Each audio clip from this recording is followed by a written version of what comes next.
Monsieur le maire, chers collègues, aujourd'hui je vous présente la délibération qui vise à la mise en place du diagnostic structurel pour les bâtiments d'habitation collectif.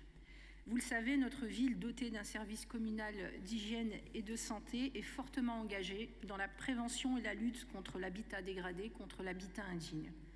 Nous déployons la déclaration de mise en location dans les secteurs à risque d'insalubrité. Nous imposons l'autorisation préalable à la division des logements sur l'ensemble de notre territoire.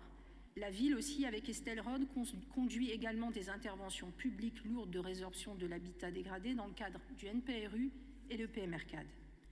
Notre ville a été par le passé frappée par le drame des effondrements de bâtiments.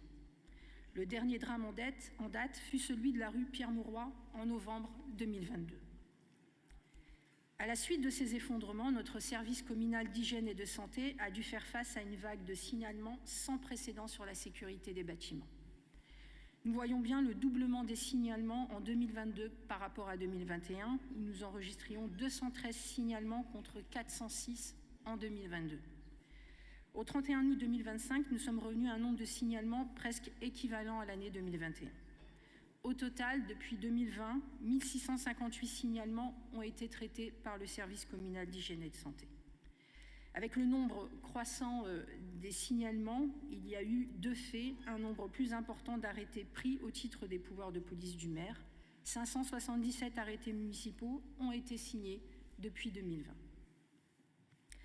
Nous avons un réseau également de partenaires constitués autour du service communal d'hygiène et de santé, les opérateurs Amélio, Solia et Urbanis, qui sont mobilisés pour accompagner les locataires des immeubles évacués dans leurs droits, pour accompagner aussi les propriétaires dans le montage et le financement ANA du projet de travaux pérennes. La DIL également, qui apporte son éclairage juridique à l'ensemble des acteurs, propriétaires, syndics, locataires.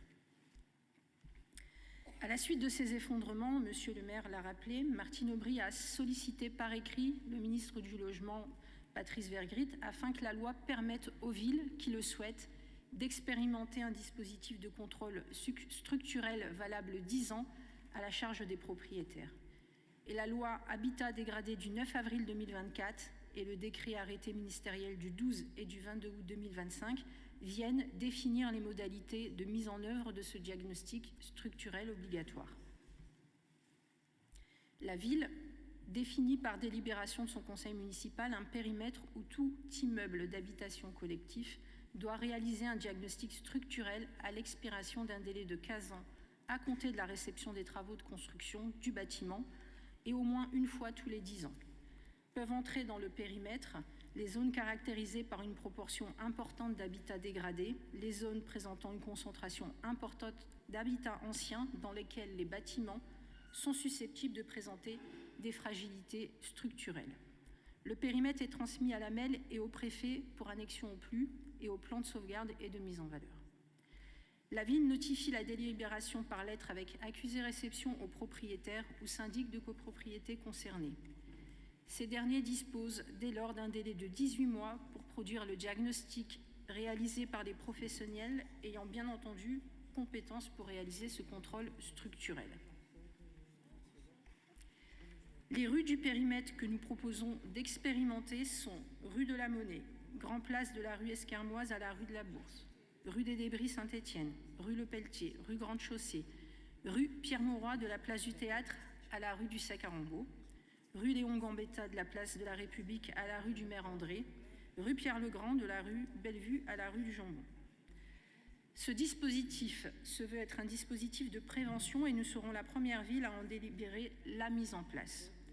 Un bilan de cette première expérimentation sera fait et nous permettra de solliciter, s'il est nécessaire, auprès du ministère des évolutions de ce dispositif.